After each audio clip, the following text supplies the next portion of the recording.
So we're going to discuss Kabbalah, and it's a topic that is often not well understood. First of all, aside from the inherent, difficult, esoteric nature of the Kabbalah, our virtual world is overpopulated by numerous people, allegedly proponents of Kabbalah, whose teaching is far from authentic. And that's what adds to a lot of the confusion. It's actually not that easy to find a reliable source of Kabbalistic teaching online, or in popular bookstores, or even in person sometimes. The old saying goes that he who says doesn't know, and he who knows doesn't say. And that's very true when it comes to Kabbalah. So first, let's begin by just explaining what Kabbalah is not. What it's not. Number one, Kabbalah is not pop psychology, self-help teachings to gain more control over our lives and to become more successful. That's not what Kabbalah is. Number two, Kabbalah is not a religion or a sect within Judaism. Number three, Kabbalah is not a set of practices that are focused on things like wearing red strings or drinking holy water or numerology. This is not Kabbalah. Number four, Kabbalah is not centered on teachings to help us develop powers like clairvoyance or astral projection or being able to fly or anything like that. And finally, Kabbalah is not a philosophy or a mysticism that is disconnected from Judaism or from the observance of the Torah. Now, the word Kabbalah means that which is received or tradition. And it refers to a part or an area of knowledge that was revealed to us as part of God's revelation. That's what Kabbalah is. It's revealed and received teaching. And this teaching was both revealed to us and then passed down from master to disciple. Now, just like the core ideas, the central core ideas of the legal parts of the oral Torah that was revealed at Mount Sinai were compressed into the Mishnah by Rabbi Yehuda HaNasi, Judah the Prince, around the year 200 of the Common Era, so too the esoteric, mystical teachings of the oral Torah were recorded and compiled around the same time by Rabbi Shimon Bar Yochai in a work called the Zohar, the Book of Radiance or the Book of Splendor. There were also a number of other ancient Kabbalistic texts from around that time, like the Sefer Bahir and the Sefer Yetzirah. In the 16th century of Tzfat in northern Israel, great Kabbalists like Rav Moshe Cordovero and the Ari systematized and explicated the teachings that were embedded in the primary Kabbalistic texts like the Zohar. And in the 18th century, these ideas were further crystallized and elaborated upon by great teachers like Rav Moshe Chaim Luzzatto, the Ramchal, the Vilna Gaon, and the Baal Shem Tov. Now, the Kabbalah is the soul of the revealed parts of the Torah, and they complement each other.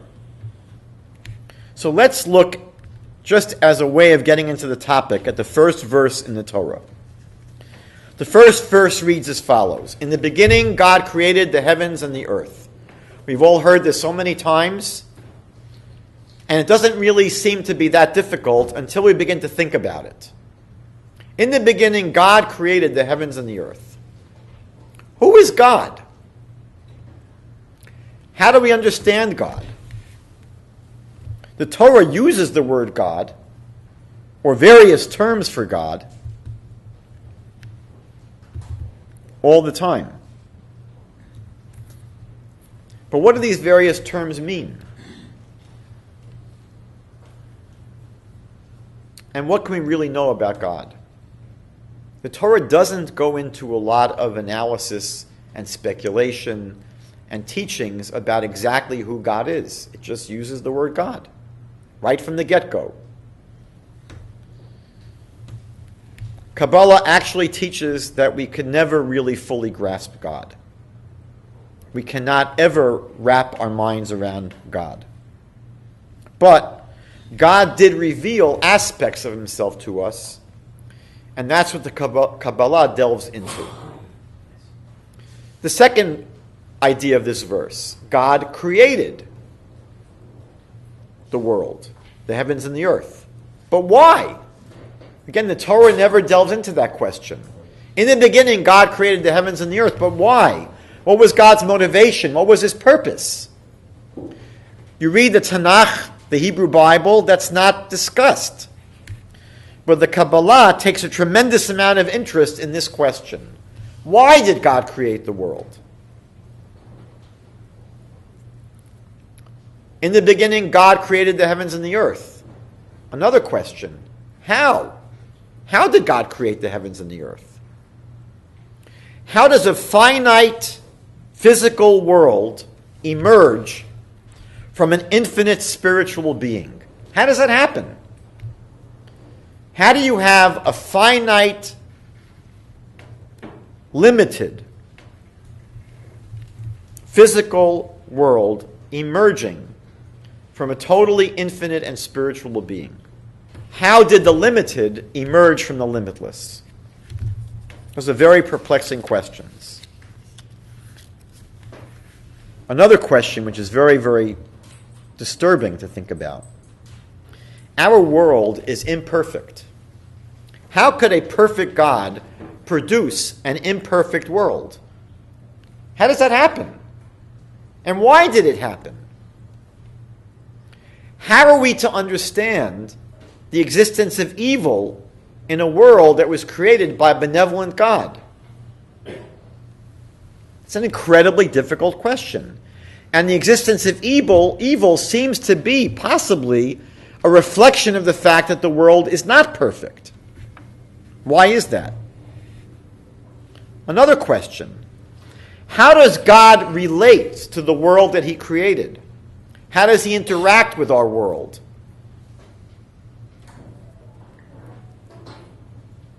Another question.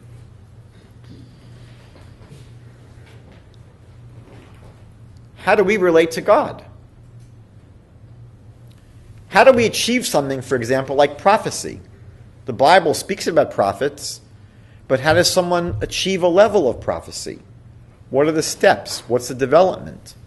What is prophecy? The Bible has many commandments that God gave to us. What are the purpose of these commandments? What do they accomplish on a spiritual level? These are all the kinds of questions that Kabbalah focuses on. How do we understand the makeup of a human soul? What is our soul? We know that God breathed the breath of life into this lifeless form of earth and dust. But what is inside of us? What is this soul? Does it have components? What is the makeup of the soul? Torah doesn't go into this. The Kabbalah does. What happens after we die? And what's going to happen in history in the future? Where is the world heading? These and many, many other questions are the focus of Kabbalistic teaching. And they're all geared to helping us live more holy and fulfilled lives by more deeply and fully exploring the Torah that God revealed to us.